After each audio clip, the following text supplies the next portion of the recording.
উত্তৰ গুৱাহাটী আউনাতি সত্ৰৰ বাকৰিত গাম্ভীৰ্যপূৰ্ণ সভা য'ত ত্যাগ থাকে তাতেই বিৰাজমান হৈ থাকে শান্তি। সত্ৰীয়া জীৱন হৈছে ত্যাগৰ সমাহাৰ। এই ত্যাগৰ মাজেৰে যি শান্তি পোৱা যায় সেয়া হৈছে এক অনন্য প্ৰাপ্তি। এই ভাষ্য আউনাতি সত্ৰৰ সত্ৰাধিকাৰ সত্ৰীয় সংস্কৃতিৰ বিশিষ্ট সাধক কবি সাহিত্যিক ডক্টৰ পীতাম্বৰ দেৱ গোস্বামীৰ। উল্লেখ্য যে উত্তৰ গুৱাহাটী আউনাতি সত্ৰৰ বাকৰিত অনুষ্ঠিত হোৱা এখন গাম্ভীৰ্যপূৰ্ণ সভাত সত্ৰৰ মঞ্জিন্দাৰ খগেন্দ্ৰ নাথ লেখাৰুৰ গুৰু কৃপাহী কেৱলম শীৰ্ষক গ্ৰন্থখন উন্মোচন কৰা হয়। গ্ৰন্থখন উন্মোচন কৰি সত্ৰাধিকাৰজনে লগতে উল্লেখ কৰে যে জীৱন সম্পৰ্কে কোনো ধাৰণা নথকাৰ সময়তে ঘৰৰ আত্মীয় স্বজন সকলোকে এৰি আউনাতি সত্ৰলৈ এদিন আহিছিল এটি সৰু ল'ৰা আৰু সত্ৰতে থাকি জীৱন যৌৱন পাৰ কৰা তাহানিৰ সেই ল'ৰাটোৱে আজি ৮২ বছৰীয়া খগেন্দ্ৰ নাথ লেখাৰু মঞ্জিন্দাৰ হিচাপে পৰিচিত। সত্ৰৰ বাবে জীৱনৰ অতি মূল্যৱান সময়খিনি উচৰ্গা কৰা খগেন্দ্ৰ নাথ লেখাৰু মঞ্জিন্দাৰে উৰেটো জীৱন কৰিছে সত্ৰীয়া সংস্কৃতিৰ সাধনা। সত্ৰীয়া নৃত্য গীতেৰে নিজকে শিল্পী হিচাপে প্ৰতিষ্ঠা কৰিছে খগেন্দ্ৰ নাথ লেখাৰু মঞ্জিন্দাৰে। গ্ৰন্থখন উন্মোচন কৰি সত্ৰাধিকাৰজনে পুনৰ উল্লেখ কৰে যে আমি জীৱনত কোন বাটেৰে আগুৱালে শুদ্ধ পথৰ সন্ধান পাম সেয়া লেখাৰুৰ গ্ৰন্থখনত বিচাৰি পোৱা যায়। মাজুলী মহাবিদ্যালয়ৰ ৰাজনীতি বিজ্ঞান বিভাগৰ অধ্যাপক তথা আউনাতি সত্ৰৰ বৈষ্ণৱ তুলসী ৰাজখোৱা আৰু লীলাকান্ত সংস্কৃত বিদ্যালয়ৰ অধ্যাপক আৰু সত্ৰীয় বিদ্যালয়ৰ প্ৰশিক্ষক লক্ষ্মীকান্ত কাকতিয়ে আধৰা গাম্ভীৰ্যপূৰ্ণ অনুষ্ঠানটিত পৌৰোহিত্য কৰে অৱসৰপ্ৰাপ্ত অভিযন্তা সমাজকৰ্মী মহেন্দ্ৰ বৰাই। শিল্পী নিহাৰিকা দাসৰ বৰগীতেৰে আৰম্ভ হোৱা সভাখনত বন্তি প্ৰজ্বলন কৰে সত্ৰাধিকাৰ ডক্টৰ পীতাম্বৰ দেৱ গোস্বামীয়ে। অনুষ্ঠানত সত্ৰৰ লগত জড়িত প্ৰায় ২০ গৰাকী ব্যক্তিক সম্বৰ্ধনা জনোৱা হয়। একে অনুষ্ঠানতে উত্তৰ গুৱাহাটীৰ মণিকাঞ্চন সত্ৰীয়া বিদ্যালয়ৰ শিক্ষাৰ্থীসকলে স্তুতি গীত পৰিৱেশন কৰি অনুষ্ঠানটি সৰ্বাংগ সুন্দৰ কৰি তোলে। উত্তৰ গুৱাহাটীৰ পৰা পংকজ নাথৰ ৰিপৰ্ট, অৰুণোদয় আছাম।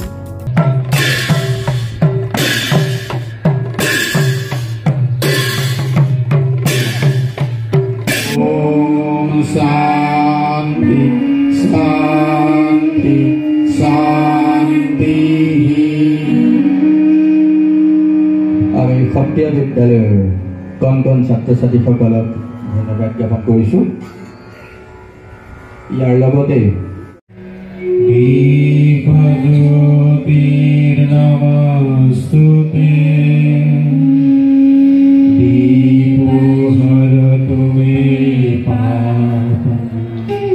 পৰিকল্পনা আজি প্ৰায় ৪-৫ মাহৰ পৰা এটা পৰিকল্পনা মনলৈ আহিল। মোৰ পুষ্যপুত্ৰ লক্ষ্মীকান্ত কাকতিয়ে মোক এদিন ক'লে যে খুৰা, মোক খুৰা বুলি মাতে, খুৰা আপোনাৰতো কিছুমান প্ৰবন্ধ আৰু কবিতা আছিলে, মই বোলো কেতিয়াবা লিখিছিলোঁ, সেইবিলাক বিভিন্ন মানুহে আলোচনীয়ে পাতিয়ে কেতিয়াবা নিয়ে বিচাৰি সেইবিলাকক লিখি মেলি দিওঁ কিবা এটা, বিভিন্নভাৱে সিঁচৰতি হৈ আছে। সেইবিলাক সংগ্ৰহ কৰি মেলি যদি সম্ভৱ হয় বুলি তুমি ভাবা তেনেহ'লে তোমাৰ ইচ্ছামতেই তুমি কিতাপ এখন প্ৰকাশ কৰাত মোৰ কোনো আপত্তি নাই। আজি যিখন কিতাপ আজি উন্মোচন কৰিলে গুৰু কৃপাহী কেৱলম, এই কিতাপখন তেনেভাৱেই প্ৰস্তুত হ'ল। কিন্তু ইয়াৰ অন্তৰত সম্পূৰ্ণ লক্ষ্মী কাকতি, শ্ৰীমান পুষ্যপুত্ৰ লক্ষ্মী কাকতিৰ এই প্ৰথম ভূমিকা গ্ৰহণ কৰিলে। মোৰ কেৱল লিখনিটো আৰু পৰিকল্পনা সকলোখিনি তেওঁৰ। আৰু সেয়ে মই আজি এই এটা কথাৰ কাৰণেই মই আনন্দ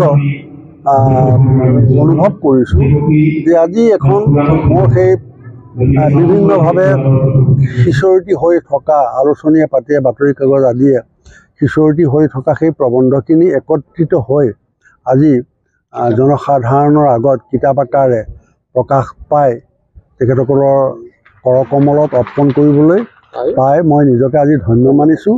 আৰু সাধাৰণলব্ধ পৰিৱেশৰ মাজত তেওঁ এনেদৰে ডাঙৰ দীঘল হয়। তেওঁৰ জীৱনটো এক মহীৰ হ'বলৈ পৰিণত হয়। তেওঁ এটা সমৃদ্ধ জীৱনৰ অধিকাৰী হয়। তেওঁ এক সুন্দৰ শৌচ নিৰ্মাণ কৰিব পাৰে।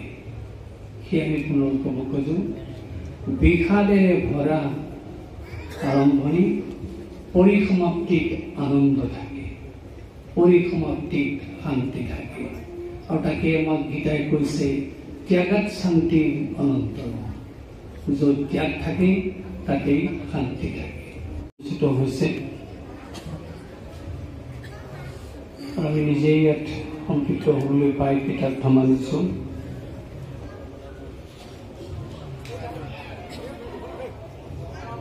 ক'বই লাগিব সত্ৰীয়া জীৱনটো আৰম্ভ হৈ বিষাদেৰে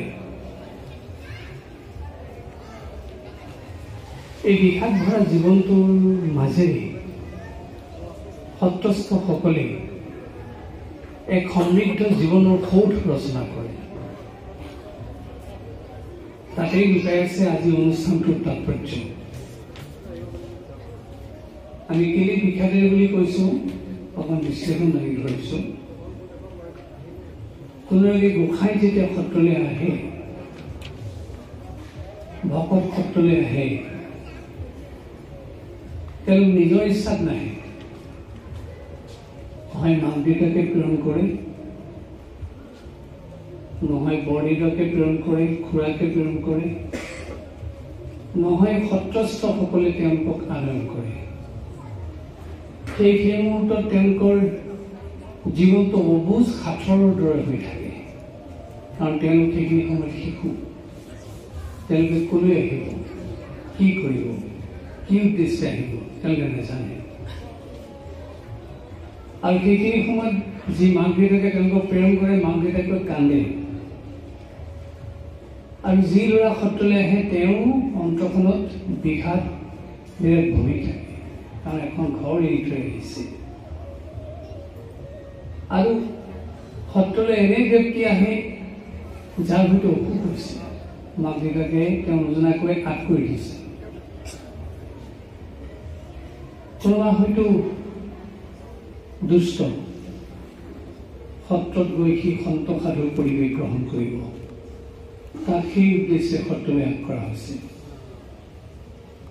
সেয়া আমি ক'ব খোজোঁ সত্ৰৰ জীৱনটো গোসাঁইসকলে যেতিয়া আৰম্ভ কৰে বিষাদেৰে ভৰা জীৱন